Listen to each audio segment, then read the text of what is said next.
Steve Jobs says something that's quite kind of useful for what we're talking about today, looking at our progress over the last 6 months, is that you can't connect the dots looking forward. You can only connect them looking backwards. Welcome to the Simplified Marketing Podcast. Straight talking ideas to grow your business. Well, hello and welcome to the Simplified Marketing Podcast, the show that aims to help you grow your business. Now, if you are enjoying the show, then don't forget to like us on iTunes and leave us a review. We're also actually on Google Podcasts as well, so you can listen there, as well as Spotify and Stitcher and TuneIn Radio. So today's episode is a little bit of a, if you like, retrospective, thinking back over the last 6 months, which has been, let's face it, quite, well, I wouldn't say entertaining, has been from a podcast point of view though. Anyway, my name is John Lawley and I'm your web wizard. I'm Andrew Black and I help tradespeople develop their processes and systems. So in this retrospective then, the Simplified Marketing Podcast now has been running for around about 6 months or so. And we've covered almost 40 episodes in that time, which has been a hell of a production process. But we've learned some great things and had some amazing people on the show, as well as getting a high listenership in Poland and the United Kingdom, which has obviously been a highlight. But Andrew, what's been your favorite episode, do you think, so far? It's really difficult to say, because if you did it on the warrants of the actual content of the conversation versus the guest, sometimes the conversation just flows in different directions and you end up kind of coming across something completely new that you weren't expecting. So there were some really good insights last week when we started talking about positive thinking and routines. I suppose the standout one is when we've done a few of these podcasts previously when we could go out on location.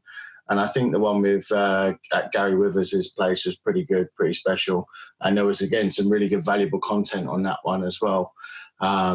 I know you have a bit of fun in the editing room with both Gary and Mandy, to be fair, because if we do an outtakes episode, we'll probably get in a lot of trouble, to be honest. That is a very good point, yes. If you are an expert and want to be on the show, don't worry. The secrets are safe with us. But yes, the Gary Withers episode. So Gary was talking about his air conditioning business. But his major point was that he was given that piece of advice very early on in his career, that you've got to get off the tools if you want to grow. And that to me that's probably one of the standout quotes, I think, from this entire process so far. Yeah, and it was very, very clear for him. He sort of had that clear moment. And obviously the way that message was delivered at the time, he must have had quite an emotional response to that, whether that had been a positive emotion, negative emotion, whatever it was. But having that emotional response nonetheless was very much about making a real decision, a real choice there and then to kind of step and move forward. So I think when you listen to that, and if you're listening to it at the right time of your own life, hopefully for some of the people in our audience, it was like, oh, okay, I've been waiting to hear that message a little bit. And for it to come up the way it came up in that conversation with Gary was incredibly useful. I mean, but going back before then, I mean, as you say, this has been 6 months. It feels like we've been doing it for ages, which is a good thing, first and foremost. Well, let's hope so from everyone else's point of view as well. Yeah. Well, certainly the guys in Poland are really enjoying it, which is mind-blowing. But, we did, this was your baby originally, John, and we did an episode together after you'd done a couple with Lorenzo, I think, last summer. And I saw it as a real great way of me generating a little bit of content for my new business moving forward, or a version of my old business. And then sort of to have the idea and to bring Georgia in for the three of us to do this, it's been such an enjoyable part of business, if you like, or my business, because it's completely different. It's everybody having a conversation about networking, about marketing, about business, about strategy, about systems, etc. And if other people are getting a benefit and people are coming on and getting the opportunity to voice their concerns or problems in their industries or wherever it may be, or also use this platform as a way of generating content themselves, it's been great to see the evolution of that over the last 6 months. That is a really good point. Yeah, if you're looking back at some of the different podcasts, how we started out, that first conversation that we had, we recorded that before Christmas last year. So towards the end of 2019, when the two of us were talking about vision in business and how that's important, which is actually a really good episode, and definitely check back and have a listen to that one. But I think that's a really good point, because this podcast being a journey, it started out to be able to help publicize people and what they're doing in different businesses. Also give some insights to various different businesses, how to maybe run their business better, different processes, systems like we talked about. Having our three experts, websites, yourself with business, and Georgia with branding. I think that having those three disciplines connected has been really interesting. But insights as well from people like Lorenzo. So even if you are thinking of generating your own podcast for your own business, this can be an amazing way of just freeing your mind for a while to think about things, but also to generate a heck of a lot of interest and also content for what you're doing for social media, for email marketing, and just to get your own name out there. I think that's key. And the key change for me was when we started it, it was very much, well, my thinking anyway was, okay, great. I've got more content for Heroes on Hand specifically. So I've got a way of promoting or trying to attract new business to Heroes on Hand. That was the idea. The more and more we do this, it just feels that Simplified Marketing is its complete own entity. And the reality is, whether it brings new clients to Heroes on Hand or is a bit of brand awareness for Heroes on Hand, it actually doesn't matter, because I get so much enjoyment and fun out of producing these, so much enjoyment, fun, and actual education from a lot of the guests that we have on. It's a standalone thing for me now. So my own mindset and attitude towards what we're doing has completely changed in that 6 months. You know, if this served no other purpose than just to kind of keep me talking and keep me practicing and meeting new people and spending time with you and George, then I'd always do it, because I think there's so many positives to what we've been doing over the last 6 months. I love you too, man. I love you too. It's been good fun. The worst, I think the best thing for the three of us also is, now that we're not meeting up, is it's not costing us £35 a week in Carluccio's breakfast as well. Yeah, that is something, I suppose. Although, did Carluccio's go into administration, unfortunately? Oh, because we stopped buying breakfast, presumably. Highly likely, yeah. Wow. That cooked breakfast just before a recording was pretty awesome. Definitely inspired. So, I mean, looking back, there was our episode on, which is very early days, on your vision. We've covered Gary, which I thought was quite a profound statement that he'd made. Mandy's episode, so Mandy, our interior designer of M&Y Interiors, came across some quite interesting points, I thought, about how if you are a trade and you're working with a bigger business, how you need to conduct yourself and how you need to get yourself on track if you're actually going to get that bigger business. Well, there's very much this kind of division, if you like, of property experts and tradespeople. And without being sort of too working class and middle class, or classist, if you like, the trades guys generally use their hands, fix stuff. And the property guys are sort of your planners, your architects, your interior designers, mechanical engineers that create all the various plans for the heating and so on and so forth. So there is always this division. And as much as it can feel like the property guys are sort of looking down at the tradespeople, it's also sometimes the tradespeople have got a little bit of a chip on their shoulder and not necessarily making themselves appealing to the people that we're trying to get business from. You know, for a lot of, say, I don't know, say carpenters for argument's sake, or even high-end decorators, interior designers and architects are fantastic sort of referral partners for them, fantastic businesses to attract and work with. And if those tradespeople have got the mentality of an untidy van, presentations poor, or most importantly, and the recurring theme that's always been, is communication. If that level of communication, i.e. the way they want to be communicated to, in the frequency they want to be communicated to, if those elements aren't there in place, then no one's winning any business and everyone's going backwards. And therefore that division between property people and tradespeople just gets wider and wider. That's definitely a theme, isn't it? If you could count how many times the word communication has been used on this podcast, I think you're going to be a very rich person, because that was like you said. So the architect that we interviewed, Simon Miller Architects in Temple Fortune, that was something else that was mentioned, along with how to get through and work through a creative team. We also had some quite interesting ones. I remember interviewing Stephen Silverman, our solicitor. That's right. Yeah, you went along to his offices. How was that one for you? Well, I managed to escape unscathed, without any writs against me.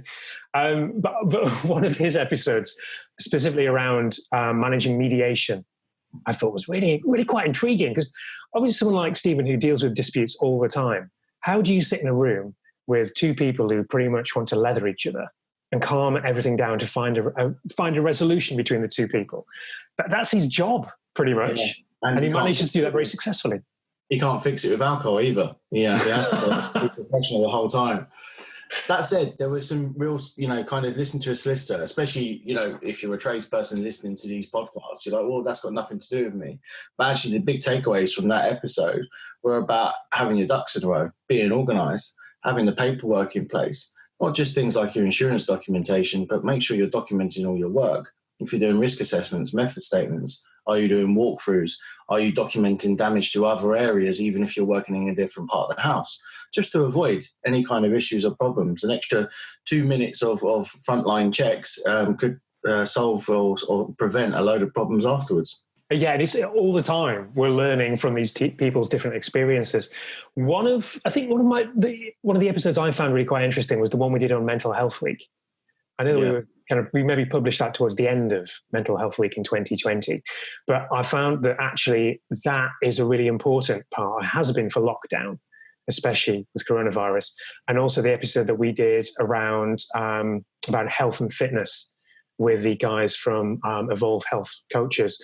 That was really interesting, and that has definitely come to the fore, I think, in the last 3 months, especially. Well, there's some recurring themes there, and in terms of the health and fitness, the physical health and fitness side. Obviously, for those of you that don't know, Georgia runs her Facebook page, the Tricks of the Trade Facebook page, and in there she's set up and supported by mental health charities. It's something that we're kind of very much all probably either been affected by or know someone that's been affected by, and especially during this lockdown, as you say.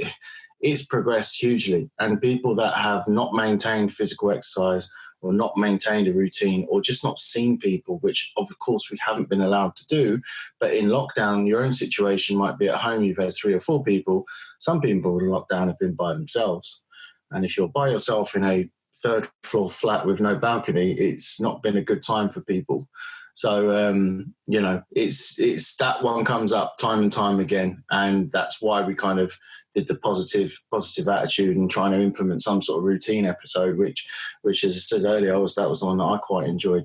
But the mental health thing is something that's not going to go away, John. It's something I think we just got to keep talking about and just keep creating awareness. Absolutely. And just getting the message out there, it's all right to not feel your best. But as long as you're talking about it. This whole thing has affected so many people in so many different ways. And I think if you looked at the different people it's affected, they might have had reactions that you weren't expecting them to have.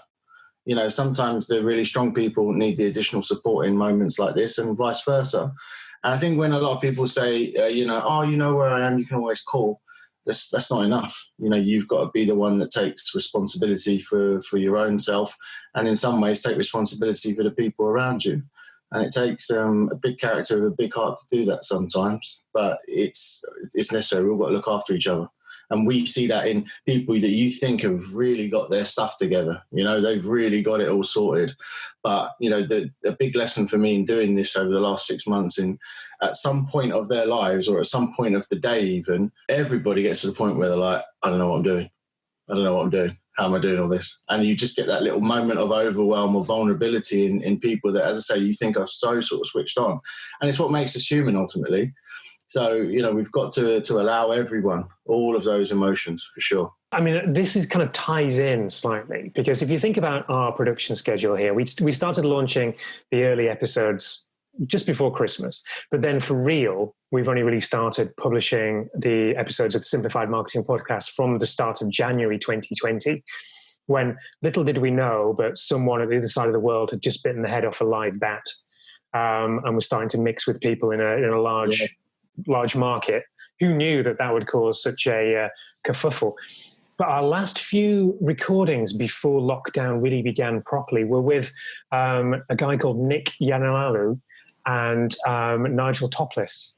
So Nick, we got a lot of feedback, I think, about the Nick episode from Nilco, because that episode was about someone who's actually made it in business. And has been around for a long time and has used things like networking to build his business to a big standing in the community.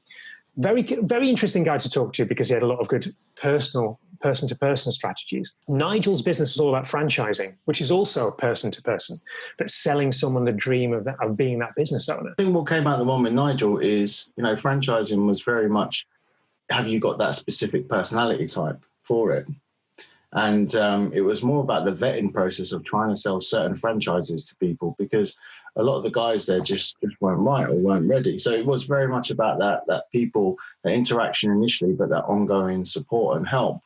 I think Nick's one was really interesting because somehow he'd managed to successfully build a business with his family.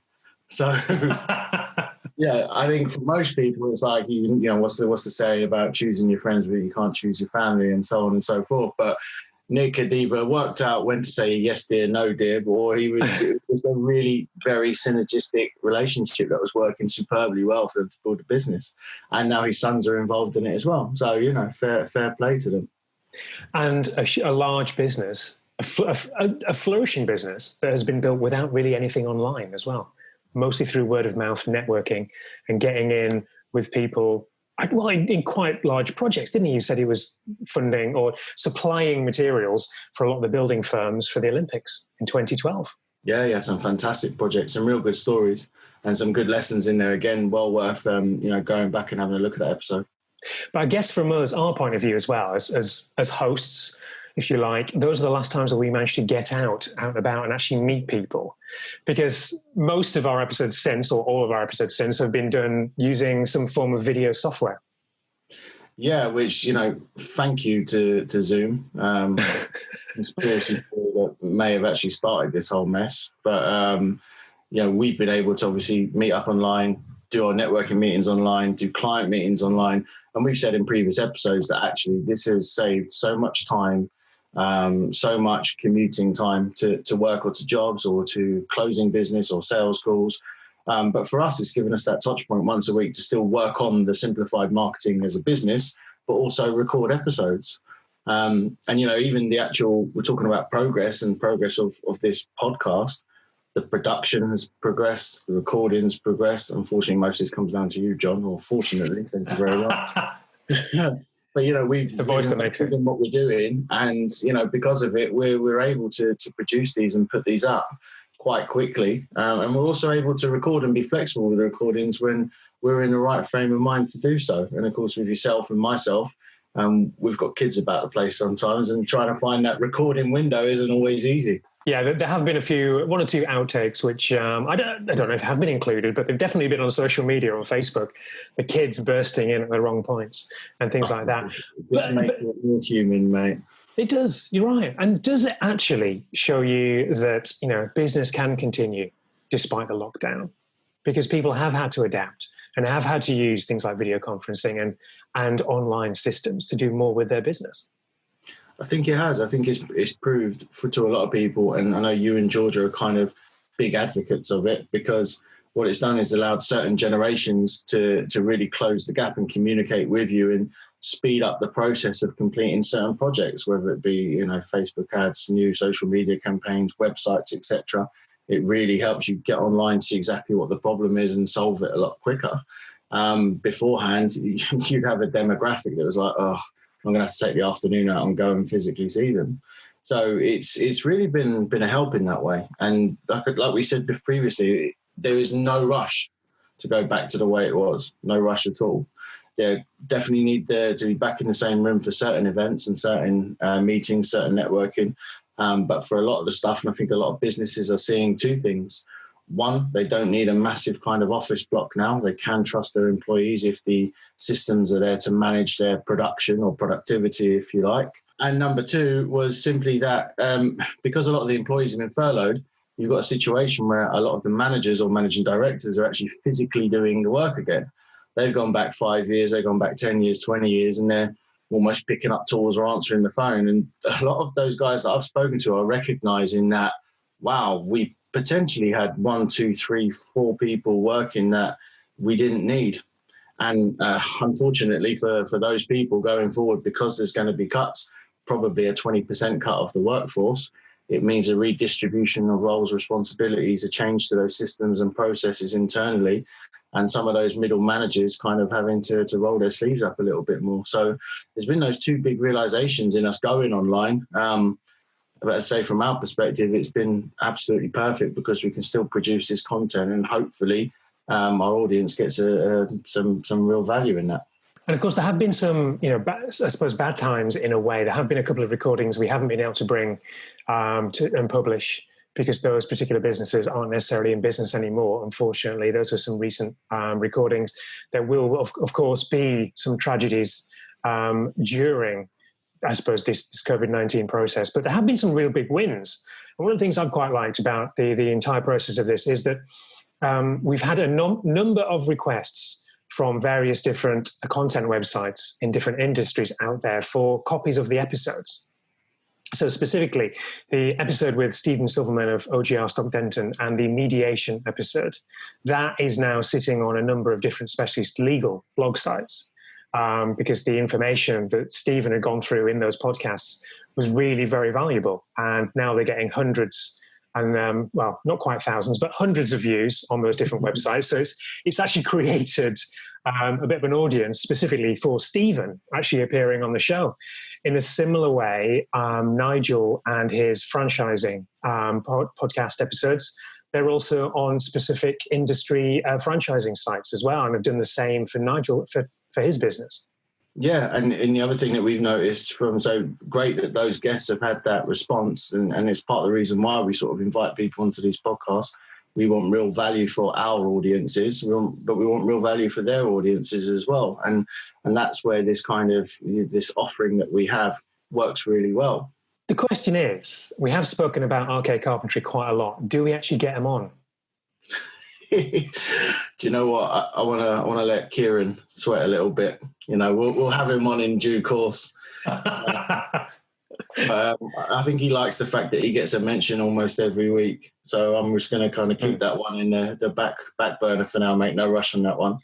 Let's hope that is, getting him plenty of inquiries for new kitchens and built-in cabinets and customised carpentry. To be fair, actually, it'd be good to have him on because he's been one of the companies that's been able to use some of the things that the government's offered in terms of, grants or loans on premises, et cetera, and sort of it'd be good for him to talk through what he's been able to do and what he can now offer as a company that he couldn't offer before as a result of it. So linking that back to what you said there, John, some companies and some people that we've interviewed, we can't now publish those episodes because the companies no longer exist. But we've also got companies that have come out the other end and they've got, I wouldn't say a complete different brand or feel, but certainly are able to offer new products or new services as a result of what's happened. So, no, Kieran, sorry, mate, you're going to have to come on. There you have it. That was the big reveal at the end of the show. So thank you very much, Andrew. Thank you very much for listening and watching. Hope you've enjoyed the first 6 months of what we hope is a longer period of time for the Simplified Marketing Podcast. Don't forget, if you want to listen to all the back archive, it's all available on Google Podcasts and iTunes as well. Or just go to marketingsimplified.co.uk and click on the large yellow Listen Now button and you can see all the archives. So please leave us a review. If you want to get in touch with the show, if you'd like to feature on the show, then get in touch at hello@marketingsimplified.co.uk and we'll see you next time. That's all for this time, but don't worry, we'll be back with more soon. Stay tuned for new episodes at marketingsimplified.co.uk.